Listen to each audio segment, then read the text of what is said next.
his blessings unto us. We desire your prayers this morning as we consider a thought. The title of this message is Weeds Beget Weeds. I believe that all of us are familiar with weeds, but I want to give a definition of weeds. Weed is a plant growing where it is not wanted or is detrimental to other plants. Now, many times Jesus used natural examples to get over a lesson to the people that he was teaching in his time, and I believe it's still beneficial to us in our day and time to have the same thing. So I don't need to explain to you all the components of a weed, but I will explain to you some observations that I've discovered over the years about weeds. And by the help of the Lord, we're going to look at where weeds come from, and then we're going to look at some spiritual applications. So as we consider this, I believe we all can say that we have gone outside and had to pull a few weeds. Yes.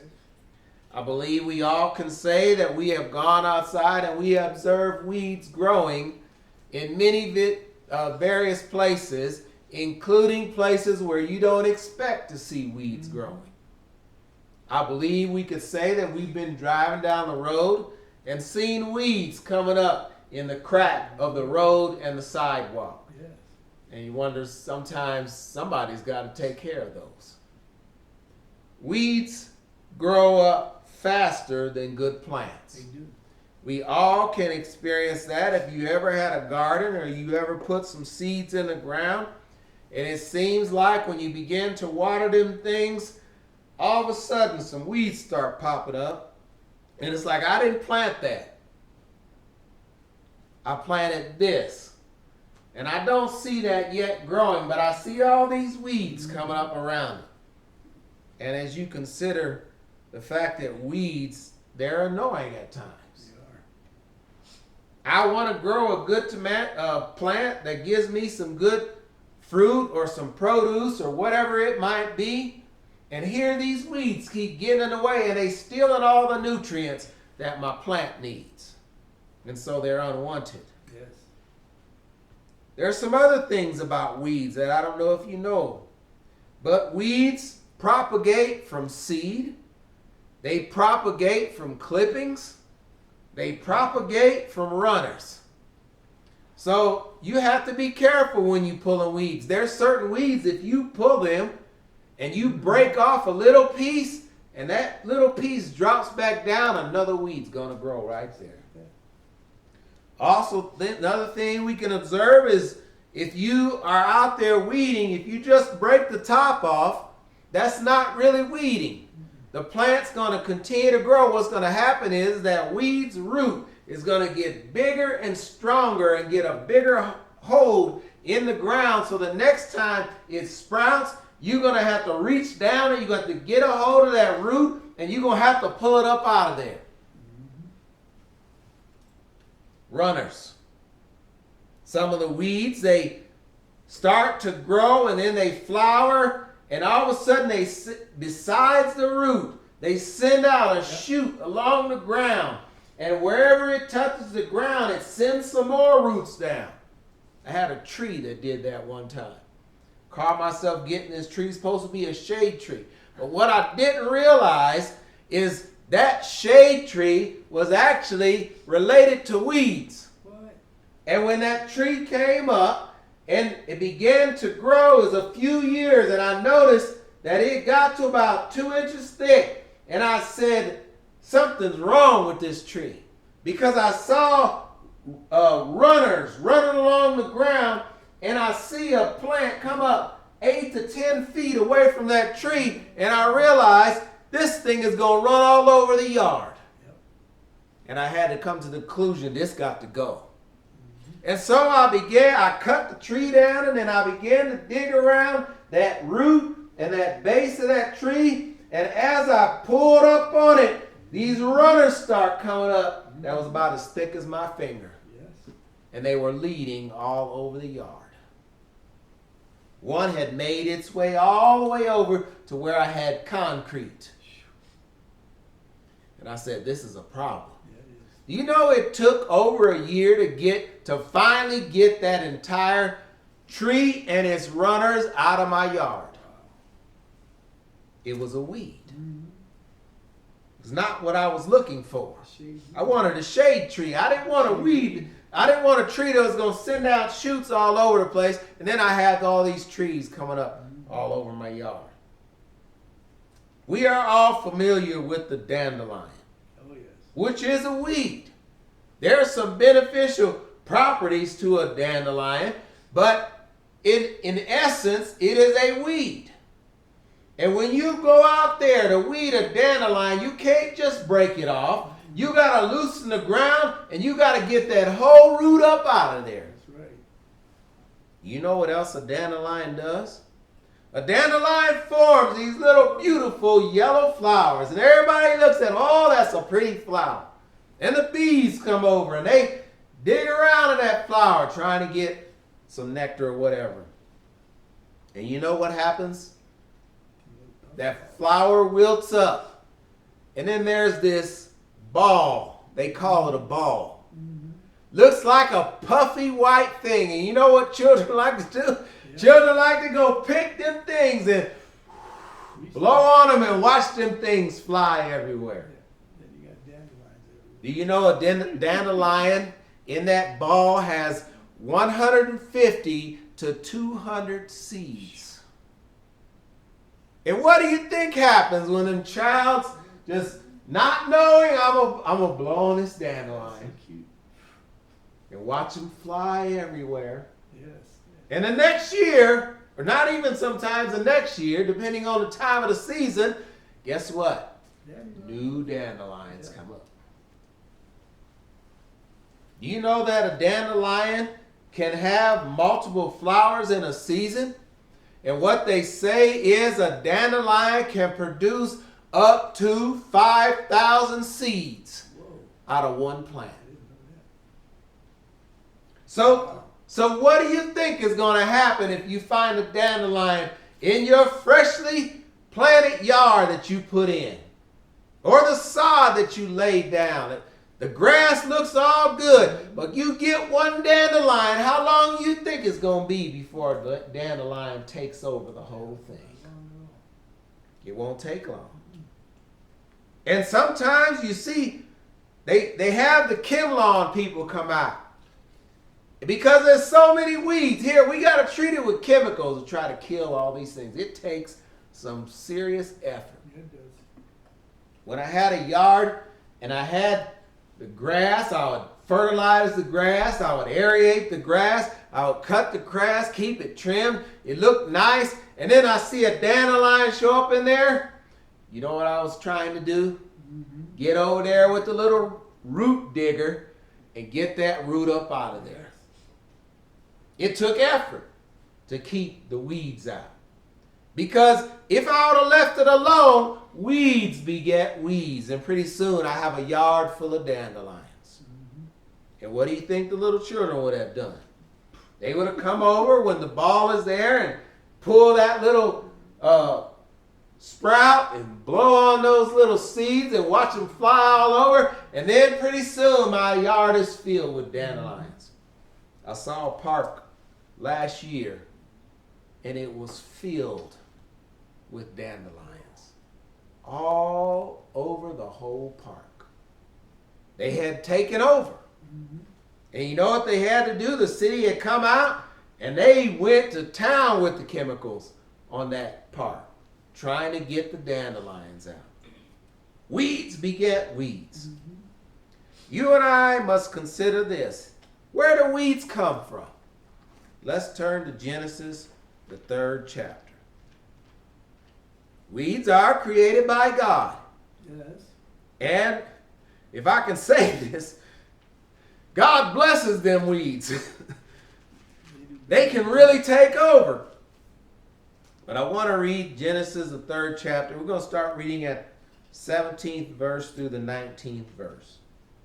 And unto Adam he Unto said, Adam he said, because thou hast hearkened unto the voice of thy and wife, hast eaten of and the hast tree eaten of the of tree which I commanded thee, saying, Thou shalt not eat of Thou it. shalt not eat of it. Cursed Cursed is the ground for thy sake. In sorrow shalt thou eat of it all the days of thy life. Thorns also and thistles shall bring it forth to thee. And thou shalt eat the herb of the field. In the In the sweat of thy face shalt thou eat bread, till thou return unto the ground. For out of it was thou taken, for dust thou art, and unto dust thou shalt return. Thorns and thistles, they're weeds. You picture Adam in the garden. I guarantee you there was not one weed in the garden. There were no weeds growing in the Garden of Eden. But when he disobeyed God, God told him, leave that one tree alone. And he let his wife convince him to eat of the tree. And then he blamed his wife. She made me do it. I will put it that way. And so he got kicked out the garden. And I imagine from that point forward, when he was out there trying to plant whatever it was he was going to grow for food, then weeds started popping up left and right.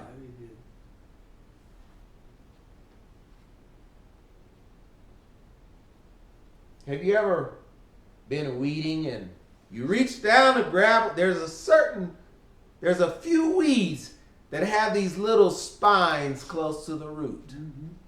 And sometimes when you look at the leaf, it don't look like it's one of them prickly ones, but it is. Yeah. And you'll reach down there and you'll grab that thing and one of them needles will stick in your finger. Or you'll reach down to grab a clump of weeds and there'll be a goat head in there. Ouch. And it sticks in your finger and there's some pain associated with it. Weeds are detrimental. God allowed them to grow because of what Adam did. So now, from that point up till now, weeds are a part of our lives. You want to have a nice yard, you want to have a nice garden, you're going to have to do some weeding. Otherwise, the weeds are going to take over. You go down, you look at the street, oftentimes I see people with these propane tanks and got a little flame, and they're trying to get the weeds in the cracks, so they just burn them to kill them. You can't just do it once. It's a constant thing. So as we consider what happened to Adam because of his disobedience, now we deal with weeds all the time. Yes. Now there's some spiritual application about weeds the Lord brought to our mind. And I want us to consider these. The first thing I want to consider is in Matthew the 7th chapter. You know, you plant a garden, most of the time you put in stuff that's going to be beneficial to you, something that you can eat, something that's good for you. And then you go out there and there's weeds competing with what you're growing. I want us to consider this. Weeds can be a part of our spiritual life. There's things that, you know, the enemy, he learns from what God has done. Yes. He said, well, he doesn't put weeds in there in the earth for Adam to work against him. I'm gonna put some weeds in the earth. I'm going to put some weeds that get into people's heart, and then if they don't take care of them, I believe I can take them over. Mm-hmm. And then Jesus here in the 7th chapter, he gave us some instruction. How am I supposed to know what's a weed and what's actually good for me? And listen to what he says. Matthew 7, verse 15 through 20. Beware of false prophets, which come to you in sheep's clothing, but inwardly they are ravening wolves. Ye shall know them by their fruits. Do men gather grapes of thorns, figs of thistles? Even so every good tree bringeth forth good fruit. But a corrupt tree bringeth forth evil fruit. A good tree cannot bring forth evil fruit. Neither can a corrupt tree bring forth good fruit. Every tree that bringeth forth not good fruit is hewn down and cast into the fire. Wherefore by their fruit you shall know them. Now this has more truth than what I'm going to deal with right now. I want to look at this from the aspects of weeds, spiritual weeds. Mm-hmm. The enemy has people in the earth, and their sole purpose is to bring weeds to you spiritually. Something that's not going to be good for you. The scripture, Jesus asked, can grapes come from thistles? Grapes of thorns. Can figs come from thistles? Where do you get grapes besides from the store? Grapevine. You get them off a grapevine. So the nutrients come up through the ground, through the roots of a grapevine, and it works their way to the grapes. Mm-hmm. And we benefit from the grapes. I believe we all like grapes. Now figs, not so much. But it's still, there's beneficial benefits to figs. But what happens is, the devil's got people that's weed sowers. It may be he sows them through social media. He sows them through, if not careful, our thoughts. Yes. He sows them through other people out there trying to push agendas upon us. And if we allow those weeds to get in our spiritual good ground, the place where the good fruit that God puts in there from his word, it competes with it. And if I'm not careful, them weeds can contaminate me spiritually. Mm-hmm. So I am responsible to be a good fruit inspector to make sure that I guard myself from the weeds that are being sown.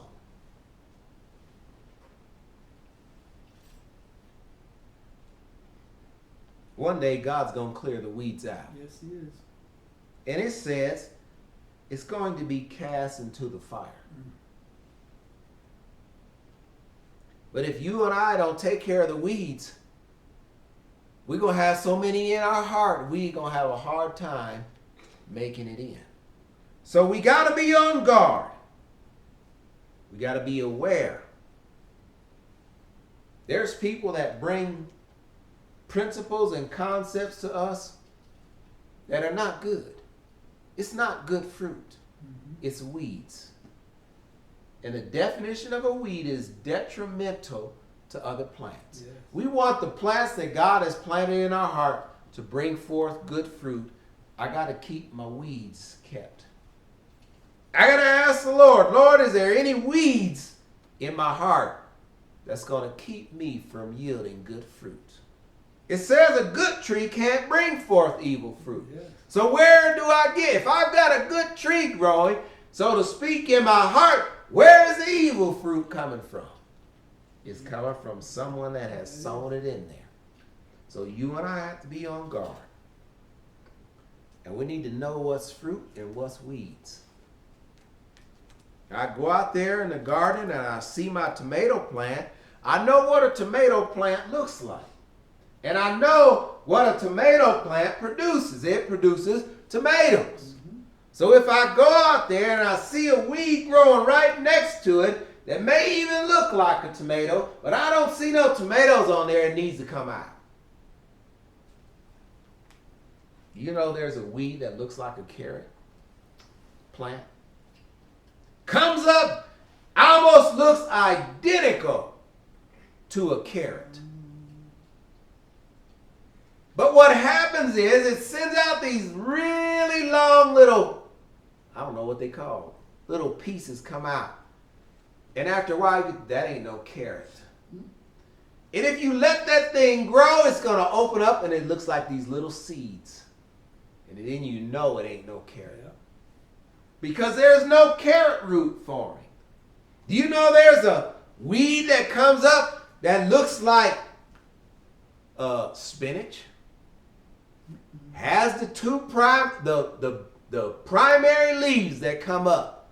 And it comes up and it kind of has the same shape of spinach. But after a while, the leaves get a funny look to them, and you know it ain't spinach.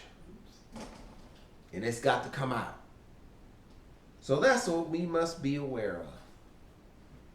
Now let's look at another spiritual application in Galatians, the 6th chapter.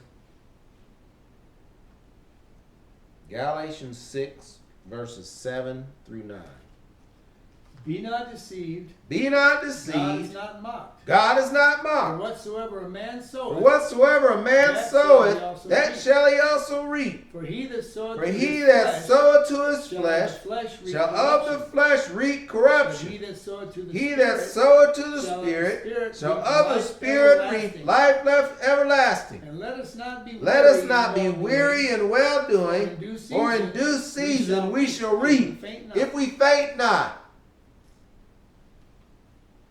If you let weeds be sown by someone else or you, it's going to yield some fruit. Do you know that when I sow to the flesh, that's sowing weeds?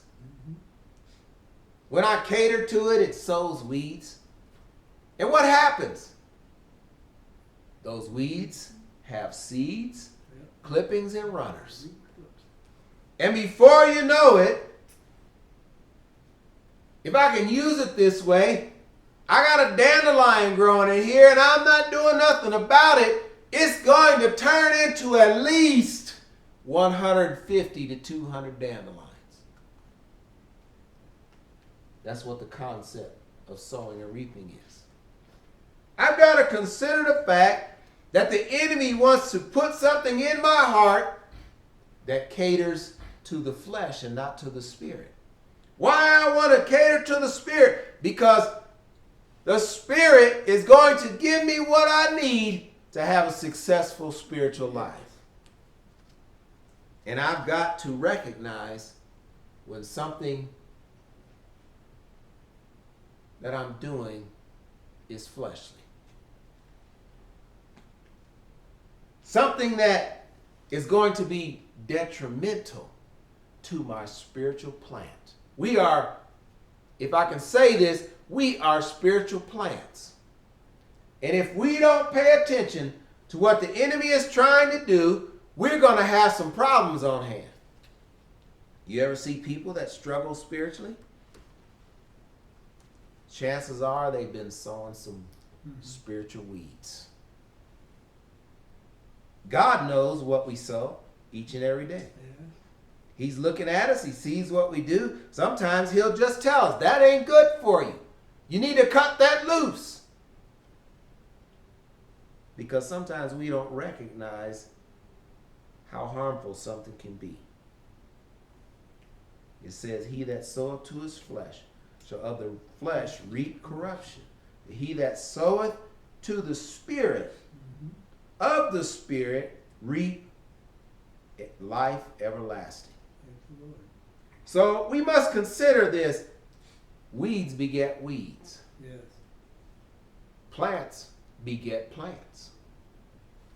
Spiritual desires or spiritual actions beget spiritual actions. One other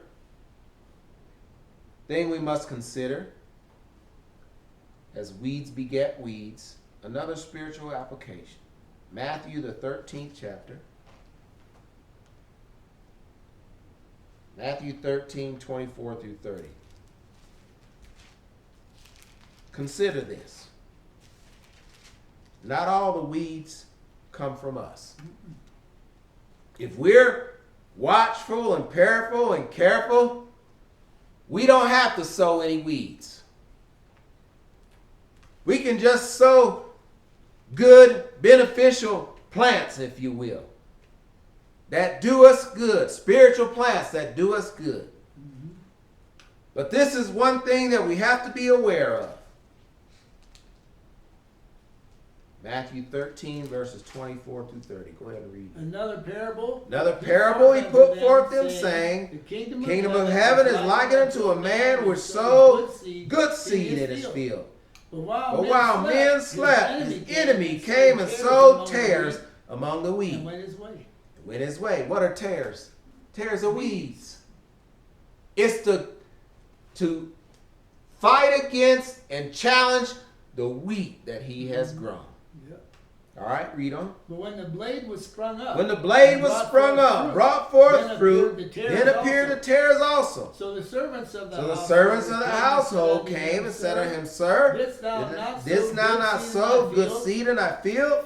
From hence then hath it tares. He said unto them, An enemy has done this. The servant said unto him, Wilt thou then that we go and gather them up? But he He said, Nay, lest while ye gather up the tares, ye root up also the wheat with them. Let both grow together until the harvest. In the time of the harvest, I will say to the reapers, Gather ye first the tares and bind them in bundles to burn them, gather the wheat into my barn. Now this is more than just the concept of weeds and plants. The enemy comes along and he sows some outside influence. It said the men slept after he put the wheat in the ground. The enemy came in, scattered some tares in there. Now I'm not going to get into the detail about the truth of what happens between what God is doing within his church, having people that live for him, and then the enemy coming and sowing some tares in there that's going to try to disrupt that. I want us to look at this from the aspect of outside influences that the enemy brings. We are bombarded every day by outside influences. You can't even go on your phone and look at something without some advertisement or this or that coming in. You need to look at me. Right. I remember when YouTube started, there was no commercials on there. You could go pull up a video. You could watch it from the beginning to the end without interruption. Now what do you see? Commercials. About every 5 minutes, they're spitting a commercial at you. And not all of them are good. Fortunately, you have the option of not having ads on what you put on YouTube. But do you see how outside influences work? The enemy comes along, he said, they sleep right now. I'm going to see what I can sow in there. They got good wheat growing. You know what that is? Good spiritual growth is happening. And the enemy don't like when good spiritual growth is happening. And so he comes along. I ought to throw some tares in there. I'm going to send somebody along the way that's going to challenge you. I'm going to send somebody on the way that's going to get on your nerves. I'm going to send somebody on you along your way that's going to try to hinder you from doing and being what God wants you to be. These are the tares. Tares are weeds. Now, sometimes when you plant in the garden and the weeds come up, I had this happen to me once. I planted some radishes. You know how delicate the radish plants are. And when I went out there to look at it, I had all these weeds growing up right next to my radishes. And it was so bad that I couldn't even pull up a weed. Because if I pull up a weed, I pulled up the radish. And I said, well, I'm just going to have to let them grow as is. Because I knew that a radish is a hardy plant, and over time, it will push the weeds out of the way when it starts forming its radish. And then, when I go harvest the radish, I can get all the weeds out then. But you know, it was a time. When that radish first started growing, it seemed like the weeds just shot up all around them. I couldn't even hardly see my radish plant. I had to get down there close and the radish is still there, it's still growing. And I'd feed the radish and water the radish and the sunlight, and then pretty soon you see the radish start pushing the weeds out away from itself as the radish actually formed. And it overcame. That's what God expects of us. He wants us to overcome the outside influences that are weeds that are trying to be put in by Satan to deter us, to discourage us, and to steer us out the way. Yes. As we look at these things, weeds beget weeds. God created weeds. He allowed them to grow as a punishment for Adam. But they are a constant reminder to us about how diligent we have to be in keeping the weeds out. Keeping them from taking over. You ever seen people's yards where they never weed? Mm-hmm. I've seen some yards, they call them xeriscape. Yeah. They're supposed to be, there might be some cactus or a few plants that they put in, but for the most part, it's different color rocks. Mm-hmm. And you can look at that, it's like, they call that a yard. Well, it's called a xeriscape yard. It is. Low maintenance. You don't have to water, except for if you got maybe a tree or a bush or something. You got to get some water on that part, but for the rest of it, you don't have to water. Well, you know, I've seen some xeriscapes where nobody ever weeded. And sometimes you can't even see the rocks in them. Yep. Because the weeds have taken over. And it's supposed to be a xeriscape. You can see the house next to it, and that person may keep their yard clean, and you're looking at the two. Is that what it looked like originally? But they let the weeds just take over. And if you and I are not careful, the enemy wants to put enough weeds in our life that they will take over. Yes. And then we come along and we can't even see the good anymore. We can't see the beneficial plants, the spiritual beneficial plants that God has put in there because of all the weeds. Yes. But we got to be diligent. How often do you have to weed? In a yard, depending on how much rain comes, right? True. Yes. Now here, you can get by with maybe once or twice. Once every 1 or 2 weeks. You got to go out there, you got to pull the weeds. But you know what you got to do? You got to be looking. Yes. When I get home, from wherever I am, I'm always looking to see. I scan the yard.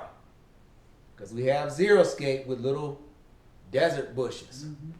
And I scan the yard to see if I see any weeds coming up. Because sometimes it seems like they come up overnight.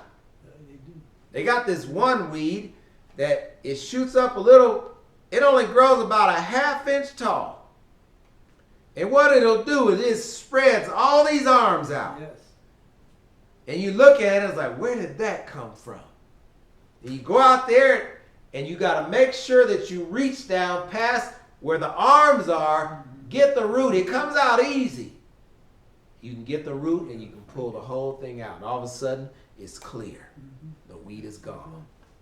Then there's other types of weeds that seem to shoot up.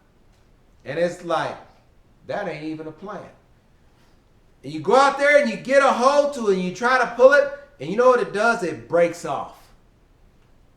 And you got to move the rocks and get and grab the root and pull it out. We've already talked about dandelions. The devil got some dandelions he uses. He got all kind of weeds that he used to try to hinder you and I from having good fruit come out of our lives. And those are the things we have to watch out for. Yes. We got to be attentive. Just like you want good yield out your garden, you're going to have to be attentive. That's true. You want a yard that looks like a golf course, you're going to have to be attentive. It's going to take some work, it's going to take some effort, and it's going to take that for us spiritually. True. We got to keep weeding every day. Whatever the enemy tries, you know what, that wasn't good. I need to take care of that weed. Because what happens is, he'll cause them weeds to multiply. Mm-hmm. And then you wonder what happened to people. Where are they at? What happened to them? The weeds took over. Weeds beget weeds. And what is a weed? A weed is a plant growing where it is not wanted or is detrimental to other plants. I don't want the enemy to be able to sow any weeds in my life. I don't want to sow any weeds in my life because there's some reaping that comes with that. And I don't want what's growing in there to yield some bad fruit. I want good fruit to come out of my life. Something that's going to benefit not only me, but benefit the people around me. You ever been around somebody that's toxic? Mm-hmm. It's like you can't wait to get out of their presence. True. It's like, man, something going on. I need to get out. They done let the weeds take over. Yeah. That's what happened. And weeds are toxic if you want to grow something good. Yes. It'll destroy everything. I've seen yards that people have just let go. Weeds this tall. Look like a forest of weeds. You can't even see the path to the door because they just let it take over. Mm-hmm. And then somebody comes along and maybe they'll cut them all down and try to dig out the weeds of the path, and it looks completely different. Yes. It looks inviting. Nice clean. Weeds don't look inviting. And that's how people become toxic. They let the weeds go. You and I are the ones that's in control. And God told Adam, look, you're going to have to work hard. Yes. Because I done put the thorns and the thistles there. But you're going to have to work hard for your food now. Because you didn't follow my direction in the garden where you had everything you ever wanted with no weeds. Mm. So it's a part of our life. And God allows us in the natural sense to see weeds all the time, and we got to take care of them. Otherwise they're going to take over. If I got a paved driveway and it's got the cracks that they put in for expansion, it doesn't take long before a weed comes shooting up out of the crack. True. And if I let it go, pretty soon it will expand that crack. It eats away at the concrete, and it will expand that crack. And now I don't have a driveway. I have a weed patch Mm-hmm. around the concrete that's supposed to be my driveway. Same thing with the sidewalk. That's why in some places they got an ordinance. You gotta go take care of your whole area, and that includes around the sidewalk. And if you don't, they'll send you a notice or a fine. They do that here. You better take care of your weeds. You go drive certain parts of the city, you can see spots where they never weeded. I was driving right down here along Unser. And you know where the road bends by the petroglyphs? Mm-hmm. The weeds have come up between the curb and the street, and some of them are this tall. And I said, somebody gonna have to take care of that. Yeah. So we have to be diligent, take care of the weeds in our life, because weeds are gonna beget weeds. Amen. And as long as we live, we're gonna have some weeding to do. That's true.